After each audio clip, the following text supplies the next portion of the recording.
Hey everybody, this is Praxis and welcome to our live stream. As you can see, it's the holiday edition.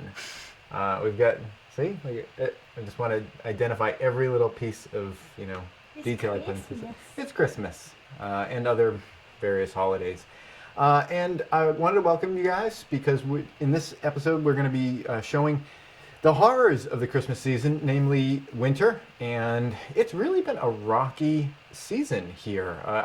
Winters in New England I'm going to go out on a limb and say they're always terrible to some degree. I don't know why people left Africa, honestly. There's the parasites, and I guess there's the megafauna to kill you. But other than that, it's just the climate is just so much nicer in Africa. I just honestly don't know why we left. We adapted with our brains.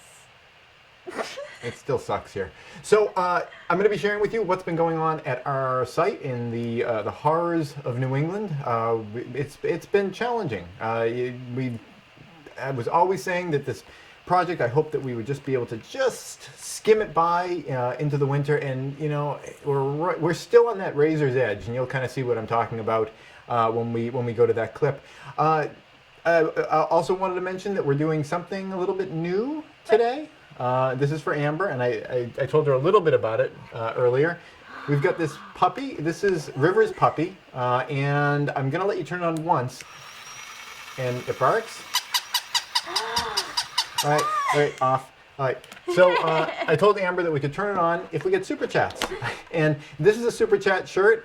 If you send in a super chat, not only does Amber get to be delighted by the puppy, for a very limited amount of time, 4 seconds. We're going to be strict and hold her to that. But you will also be memorialized. Does that word only mean if you're dead? No. Okay. Well, you know what I mean. I'm gonna write your screen name on the shirt, and it can go wherever you want on the shirt, including, and we did this a few weeks ago, in the tramp stamp region back there. So it can go anywhere. We're still saving this spot for Kev 2D, aren't we? I don't remember week to week what's going on. They were asking for it a couple times and we messed it up. Okay, well, we'll do our best. Amber is going to be on screen today. We've got a new setup here, so I can kind of see what's going on, but I'm not going to be really reading, so I'm going to rely on Amber to let me know any questions that are coming through, and please do send in your questions. The show's always much more interesting and useful to everyone. If you guys, have questions and you want to send them in. Otherwise, I just might as well just make videos of me cutting my eyes out and giving them, you saw the video, sending them to people as Christmas gifts. It's either this or that. So before we go into the show, though, I want to jump right into the clip of what was going on this week. It's this one right here. And afterwards,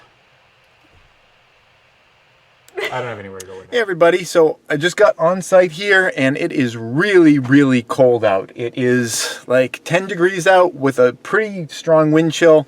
I'm told that the wind chill is like 20 degrees below freezing Fahrenheit. 20 degrees below zero Fahrenheit. So it's really, really cold, really uncomfortable. Let's go out in it and see what it's like, because we're going to get some work done today. All right. Yeah, it's brisk. So, as you can see, the structure is pretty well covered up with windows. We got windows on the top and bottom.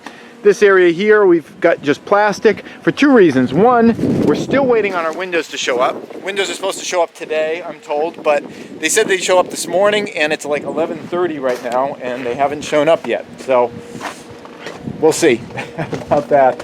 But once we get the windows in, we get that front one missing. There's another window up there that's missing. We just got plastic in there. Once we get the windows, we can start making this inside a lot warmer. But for the time being, it hasn't been bad.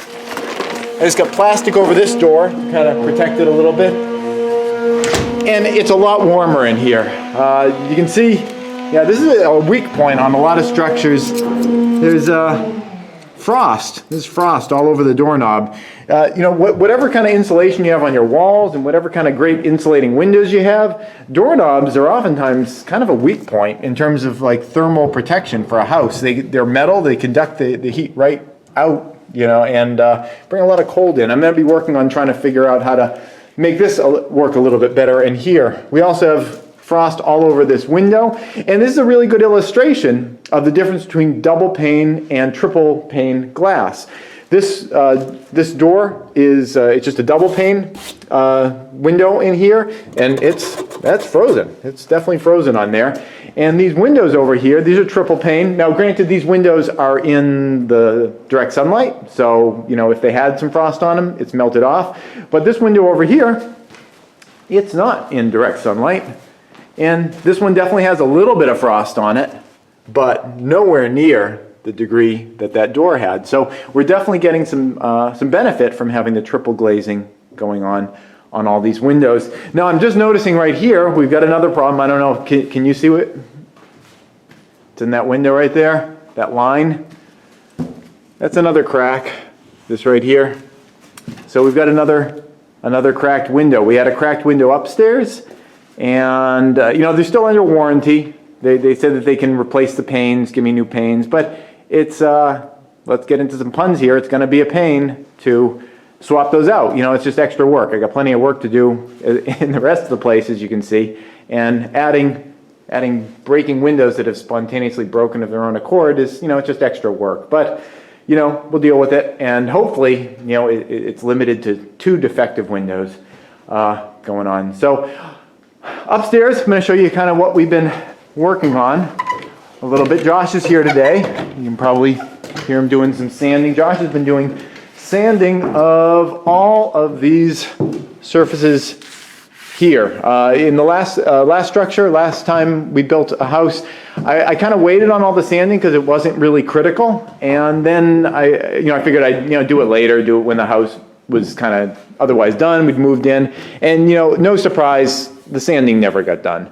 So I asked Josh if he could do it ahead of time now, and he's been doing a great job, just kind of not only smoothing out the wood, but also getting rid of lumber stamps and things. A lot of this lumber has marks on it. Oh, Josh, you missed one, which is good because I wanted to find one. Right up over here, it's behind a pile of mess.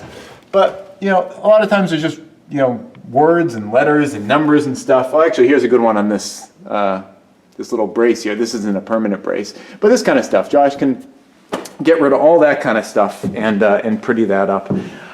What I'm going to be working on today is getting some extra boards in underneath here. You can see one nailed in already, and then as a header up on the top area over here. These are extra boards that are outside of the plans, and I wanted to add them for a couple of reasons. One, I just thought cosmetically it'd be kind of nice to have just a nice finished kind of board running across the whole area instead of having the doubled up 2x4s. But additionally, they're also going to provide some extra strength of holding the wall together. This wall doesn't have floor holding it together. Now I know there's some temporary boards there, but this floor down here is going to be the same as up here. It's going to be all open. So it's going to be a big open space. And these floorboards that run across here are holding the joist together, whereas over here there are no floorboards holding the joist together, and that makes this section of the house a little bit weaker than some of the other areas because they don't have, these are just temporary boards across, but they're not going to have these boards that are going to be holding this column to this column to this column. Now there are exterior boards, the wall boards that are holding that together, but I wanted to add a little bit of extra strength to it, and I've been doing that by putting in these pieces here. So these pieces not only are kind of nice in a cosmetic sense, they're going to help to hold together the wall. Again, this is outside of what's necessary by code. The architect said that the structure is perfectly strong without it, but why not add a little bit of extra? So that's the kind of stuff that we're working on today. Again, it's really cold outside. We're waiting on delivery of windows. Hopefully the windows will get delivered today. We can receive those, get those in, because you can see all we get going on right here is just this plastic here, which is a heck of a lot better than not having anything in there. It's, again, we're above freezing in here because of the windows and the insulation and the plastic we have on the window, on these open window holes. But things will get a lot better once we have real windows in here. We can run some heaters, and then I already have a dehumidifier here because, as you saw, there's just frost all over everything. There's a lot of humidity, and it's coming from down there in that slab that was getting all the rainwater that was coming into the structure earlier. So things are coming along, and it's just, you know, every single nail you put in is one you don't have to put in later. Every board that you cut is a board that you don't have to cut again. So the progress seems really, really slow, but, you know, every step forward is a step forward, and we're getting there. That's it. Let's go back to the live stream. Okay, here's your 4 seconds. Okay, so here's your 4 seconds. Enjoy them. Okay, there you go. All right, so yes, Kev 2D, as you can see, you got, there you go. Okay, nice shoulder there. All right, it's the right shoulder. Wait, you said right shoulder? You mean right screen? Did we do the wrong shoulder? No, we did the right shoulder. Okay. Okay, I don't know. Can you not tell your left from your right? Oh yeah, no, I'm a camera person, so I'm always switching my left and my right when I'm anywhere near a camera, because camera right is over that way. All right, yeah, so we also had a super chat from Happy Prepper. No, you gotta write his name down first, then you get the dog. And I saw a question come through here while Amber does Happy Prepper. I think we'll do that right up over here. Thank you guys very much both for that. It really does help, and it's motivational, so I appreciate it. I saw a question come through, and it was from Alicia Elliott. Hey Alicia, I'm seeing, the question is, did the windows break because of the freezing weather or due to structural issues with the house?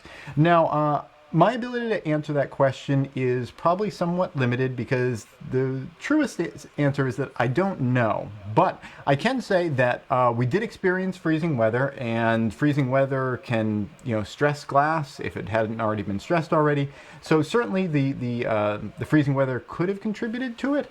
But that said, I mean, you know, I've been complaining about the temperature, but you know, these are sort of, they're uncomfortable temperatures, but they're not abnormal temperatures. These temperatures happen in this region, so you know the glass should be able to take that. So you know what I think really caused the windows to crack is just production line problems from the factory. We've had 2 panes that have cracked so far. One of them is way up on the top floor. Those were windows that are, as you can imagine, really hard to get in. You know, I hate being up on a ladder, so I've been told that, okay, you get your puppy? All right, here you go. Yay. Okay, there we go. That's enough of that. Oh. All right, so thank you guys very much for your support. It's very much appreciated. Yes, I don't exactly know, but I think it's just, you know, production problems. I'm told that this is kind of normal. Everyone always says everything's normal. Like my electrician, when they installed the electrical panel, they said this was installed illegally, but don't worry, we do that all the time. You know, everything that goes wrong, people always tell me is normal to some degree. I think that's just a way of trying to get me to feel more comfortable with it. But I am told that I don't have to remove the entire window, just the panes themselves can be removed. But the honest truth is, and I think I referenced it in the video, that it's still kind of, hear an echo from myself from the computer. It's still extra work for me to do, and you know, I can't invoice anyone for that work. It's just, you know, I got to add a couple hours to the project and wait for the windows to come. We still don't have all the windows. I'm not sure if I mentioned that in the video clip. We're too busy doing, emblazonment of the shirt to really pay attention. But we still don't have all of the windows. They showed up almost 2 months after the order went in, several weeks late, and we were supposed to get the remainder of the windows, which were almost sent to the wrong build site. Yesterday. We were supposed to get them yesterday, and they didn't show up all day, and I asked them at the end of the day what was up with that, and they said, oh, they had a problem with like some other thing that was supposed to go out that day, so they didn't send the trucks out at all, and they're definitely coming tomorrow. You know, I know that they didn't show up when they were supposed to, and then they were a month late even after that, and then when they showed up, they were still missing, but this time, they're definitely coming tomorrow morning, I'm told. So we'll see about that. You're told. Yeah, but it would be really nice if they did, because once we get all those windows in, we're going to put heaters in, and that'll make the working environment more comfortable, although it's been actually pretty okay in there. I know I showed frost on the windows, but the inside environment, it's doing what it was designed to do. It's holding a temperature. It seems like even with it being super cold outside and not having all the windows on, it holds at about 34, 36 degrees through the night, which is above freezing. That's a Fahrenheit temperature. That's the critical number, is it's above freezing. So we're not having to worry about the ground heaving or anything. And we do have to get it up a little higher than that for the concrete to go in. We want it to be more like 50 degrees. But once we get the windows in, we'll be able to run some heaters, run some dehumidifiers, because there's a lot of humidity, as you guys were seeing in there, because all the humidity in the slab is, it's evaporating out into the air now and it has nowhere to go because we have everything either plasticed or windowed. So we'll be running dehumidifiers and getting the area kind of drier so that we'll be able to get going. Don't you accidentally press that button. That is super chat only. So that's what we're waiting on right now, is really that stuff to go together. And really, a lot of the things that I've been wanting to work on, I'm kind of starting to realize that I can't work on. What my plan had been, we get the area sealed in, roof all over the top, all the windows in. I know we're not quite there yet, but within absolutely tomorrow the windows are showing up. Pretty soon we're going to have that stuff together. And then my plan was to start building walls. I was going to start from the top and kind of work my way down. I figured, start up there and then like sawdust, goes down. So all our debris and stuff would kind of go to the lowest level. But I'm kind of realizing that plan isn't going to work so great because some of the floors, they have a little bit of a slump to them. Not because I'm a terrible carpenter, although I'm not professional at all. Although professional in this job site is really more of a moniker of someone that's gonna like show up and not do their job.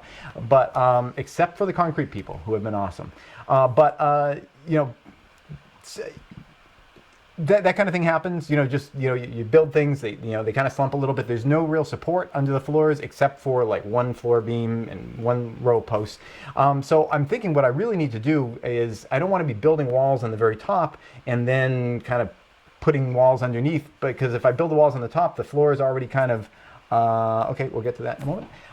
The floors are already kind of slumped, and I'll like kind of lock that slump into the floor. What I want to do is really build the stud walls on the bottom floor first.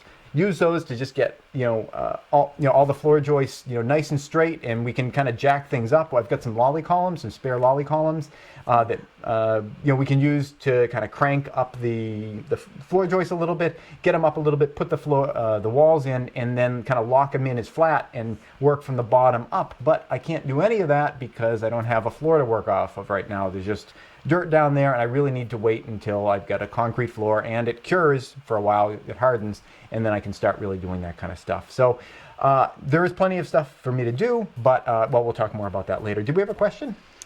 I think this is a question for you. How much land do you have for the farm you're going to have? Okay. We have about a 4-acre section that is cut off of a much larger parcel that's 115 acres. That it's going to remain wooded, all the 115 acres minus 4. But the area that we are kind of like in direct control of is about 4 acres, and 4 acres is a really good size. There's a great book that I read a while ago. I'll try to put a link to it in the description below, later on, called Radical Simplicity. And it was written by a guy, I guess he used to be like an arms dealer or something, and then he had like kind of like a crisis of conscience, and he wanted to change his life around and maybe foster peace more than death and stuff. I know there's an argument for peace through strength, like Pax Romana and all that, but he wanted to simplify his life, and he wrote this book which was really cool called Radical Simplicity, and it talked about if you divided up all of the earth, all the kind of arable land, like the land that's not desert or whatever, like that you can actually grow things, divide that up and set half aside for every animal that's not a human and half aside for all the humans, and you took the population of the earth and you divided it up, every person would have about 4 acres. So if you can figure a way of living off of 4 acres, you're kind of living off of your share, as long as you presume that half of the earth belongs to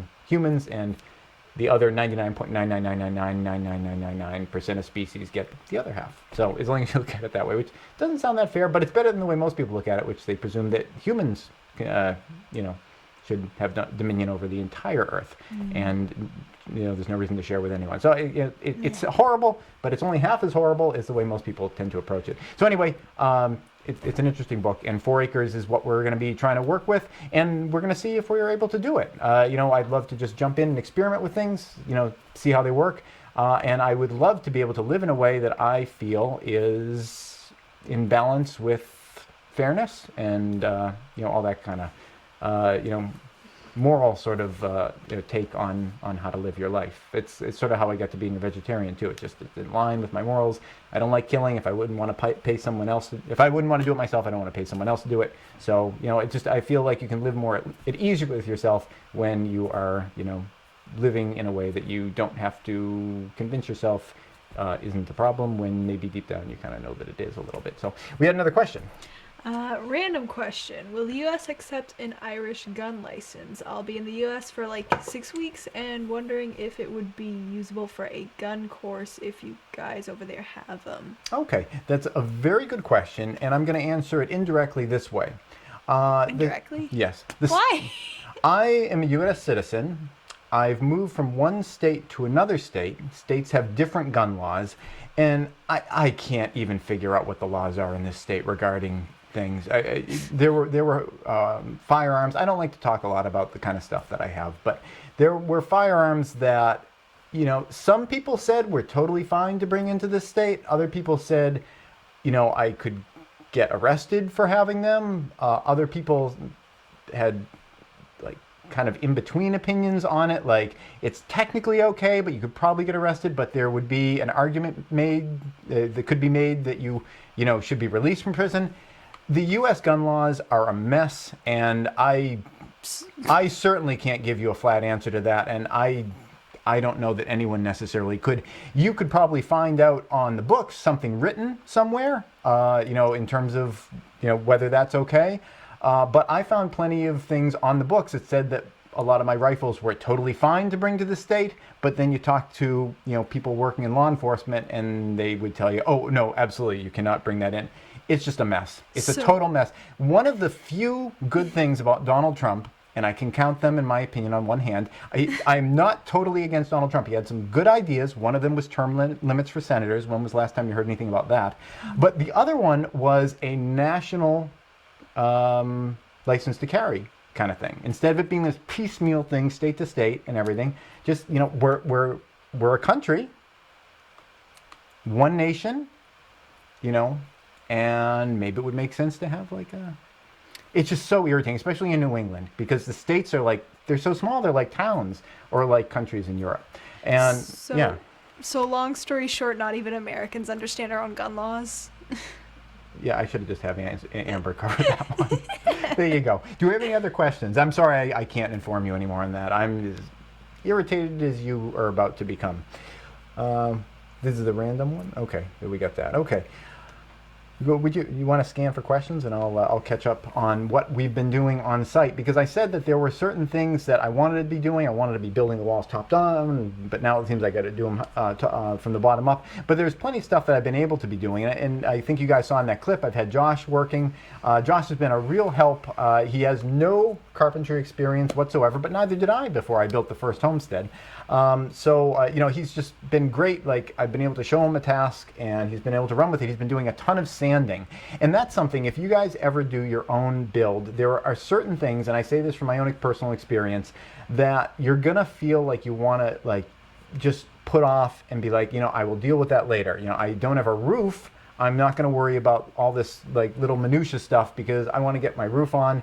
And maybe if you're like me, you're living in a camper trailer somewhere and it's awful and the heater keeps breaking and it's really uncomfortable and you just want to get out of there and get into your house. You're going to have a real drive to cut some corners. And by that, I don't mean doing things in a sloppy way, although I don't know who you are, but you know, but if you're me, there's certain things okay. Why am I being so vague about this? You're going to want to skip sanding, and you're going to want to skip doing trim around doors, because it's like, it doesn't really matter if things are sanded. You can live in a house if the walls aren't sanded. You can live in a house without the trim around the doors. But I'm telling you, man, I'm sorry, you just got to throw in man, because I watch Canadian Prepper sometimes. Isn't that like Canadian Prepper thing? It's like, but I'm telling you, man, I don't know.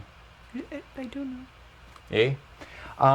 Yeah, it's just those types of things you're going to want to like not necessarily do when you are doing the build. And I get that. I did that myself. I can see the value in that. But, you know, if you can either find a way of doing them yourself or getting someone, a Josh. Do we have a question? We have a couple Okay, questions. let me just finish this one up. Get a Josh and have that person do those kind of jobs. You're going to save yourself from the situation that I found myself in when we were leaving the last homestead, and I was just finishing up the trim before we left, because I was like, you know, this door hasn't had trim on it for like, you know, 10 or 15 years. Why don't I finish the trim now before we leave? You know, I don't think I even ever got to the sanding. There's like, you know, wood putty, like, you know, to cover over like gouges and nail holes and stuff like that you want to cover up, that I never sand it off. So there's some value to doing that kind of stuff before you move in, because once you bring in furniture and whatever else, you're not going to want to sand stuff. It makes a mess. You know, if you can do that stuff, I mean, really, it just takes like a week. You know, do it ahead of time. You know, in that week yourself, or hire someone. You know, for not that much money, get the stuff done, and then it's done. You know, it's just advice from experience. What else do we got for questions?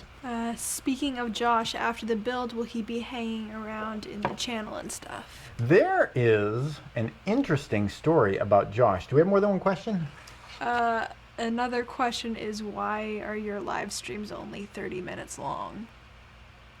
Well, yeah, I don't want to completely cover the same area as Prepper Nurse. You know, it's like Prepper Nurse does like many hours. I just found out Prepper Nurse does a live stream at exactly the same time as me all the time, which is why we have this exclusive audience. How many people are here with us? 12. That's awesome. It's like you guys are like my hardcore cadre.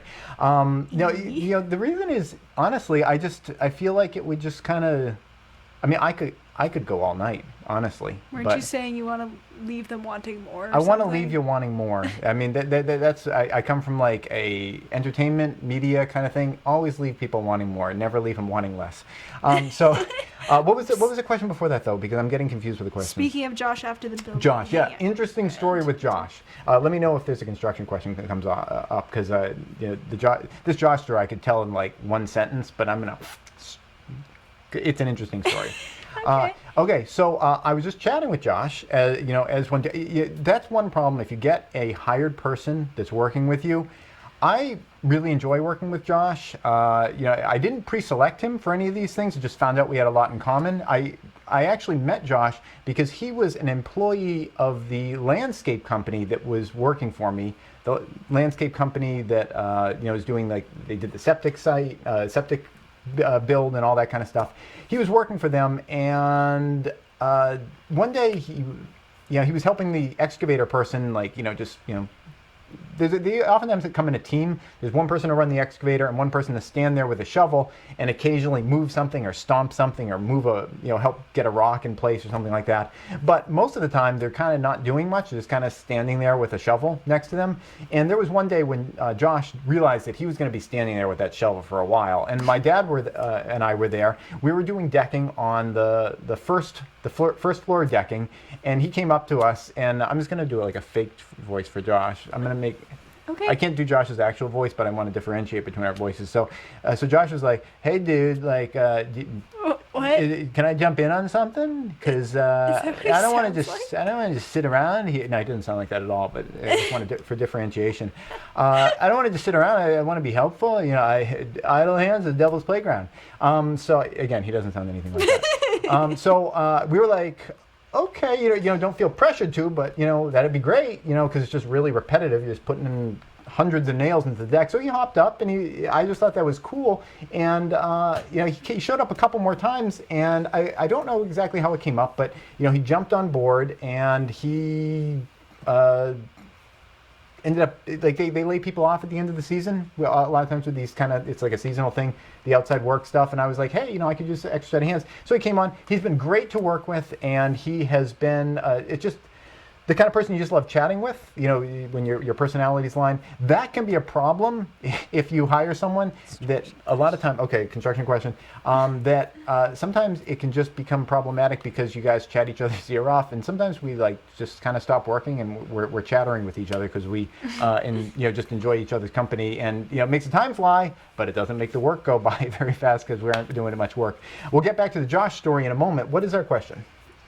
Do you prefer using the solid slabs of installation rather than the rock wool? Rock wool, yeah, rather than the roll-out itchy stuff. Yeah, I like the urethane foam, and by I mean I personally. If I was speaking as Mother Earth and the planet, I would be not a fan of urethane foam. Why? What have you done? There's pollution that goes into the making of urethane foam, but like all plastics, once it's created, and it lasts a long time. Unfortunately, I mean that's the nature of it. But speaking strictly from like the person installing it and the person that benefits from the installation of it, the heat protection capabilities, it works really well. It's very easy to put up. It's really quick to put up. When we were doing the roof, we were able to do about 3/4 of the entire roof, starting from nothing, 3/4 of the entire roof in like not even a day. It just flies up. When you get to go around windows, it slows you down a little bit, but the stuff flies up really fast.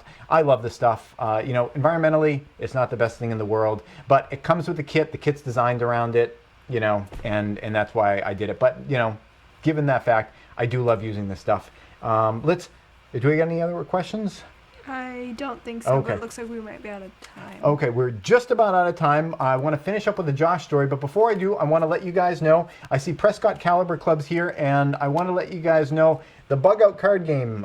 This is that card game that we designed. It's, you guys all 12 of you guys know it, but anyone watching it later may not be familiar with it. It is a card game that's about emergency preparedness, and I can't even keep the cards in my hand. It's okay. It's a family-friendly game for the entire family. I designed it specifically as like a new way of kind of sharing preparedness with people. All very colorful cards, graphics, and everything like that. We did a Kickstarter campaign on it. It only really happened because PCC jumped in. Ryan from PCC jumped in. He became the major funder. That card doesn't want to be held on to. He became the major funder of it, and now he's the exclusive place to get a copy of this. So if you guys wanted to get a copy of the Bug Out game, it's too late for Christmas, probably. I don't know. Don't quote me on that, but I mean, Christmas isn't just a couple days. But if you guys wanted to get this as a gift for anyone or anything like that, you can get it at his website. There's a link down below. If you are international, he wants you to get in touch with him because he's got to like fill out a customs form or some crazy thing like that. Anyway, if you're international and you want to get it, you still can. Just contact him through his website. Again, links below, and you can, he'll set you up with it. So just to finish up with the Josh story, Josh and I chat a lot. We just, work on that level. And I was just kind of chatting about Amber was at the old Homestead. She's been there. She just finished up school. She just graduated from university. Yes. No one's clapping. I don't think we can hear them clap though. Yeah, well, you can do like a motorcon or something like that. Now Amber moved out of the house. She's here, and the house is empty. Now, that house was built in a way where you could walk away from that. The pipes aren't going to freeze. It's got geothermal heat going up, and it's a prepper's house, That's not a problem, but, it's still, like, empty, and, for insurance, having an empty house is crazy, and, it's nice to have someone there. And I was just talking to Josh about, you guys already know where this story's going. I was just talking to Josh about this, how I'm like, it's just, it's kind of on my mind because there were all these different families that were interested in moving in, but like none of it was working out. Josh was like, hey dude, I'm looking for a place, maybe I could go up there and house sit, and if I like it, maybe I'll stay there. And he moved in, and so far Josh really likes it, and I'm psyched about it because he's new to this whole thing. He's new to wood stove fires. He's new to being out in the middle of the woods and everything, and he's loving it. And he is appreciating all the wonderful things that you guys and us guys, appreciate about, simple living, living in a way that is more reliable. I don't want to necessarily throw out sustainable. I like sustainability. I know everyone in the preparedness community isn't necessarily into sustainability, but self-sufficiency is where I'm coming from. So he's just loving all that stuff that, we have been, advocating for such a long time, that you guys are into also. And yeah, Josh, he's going to be the next person living in the alien invasion house. It didn't actually get burned down. Little known trade secret. Okay, well, I guess that's it for. Okay, and Amber got a happy dance. All right, well, I guess that's it for today's live stream. Thank you guys all very much for joining us. I'm just gonna, Amber, you can do the puppy one more time. Yeah, there you go. All right, and I'll be seeing you guys. Just so you know, what you're seeing. Okay, nobody can hear me. It was like it was supposed to be just like 4 seconds. What you're seeing in the series right now is pretty much caught up to real time. I think there's only like a week, maybe 10 days buffer between it. You guys saw episodes are coming out like pretty much every day to catch us up. Now you guys are only about a week and a half behind where I am. And watch out for episode 310, day 310. That's one of my favorites. It's coming up soon. I'm trying to wind down the episode, but you're not ready to go out. Not cool. No. Are you going out? I'm like doing this thing. Please subscribe and tune in every Friday at 4:30 New York time for a new video. And if you'd like to support this channel, you can do so both through Patreon or PayPal.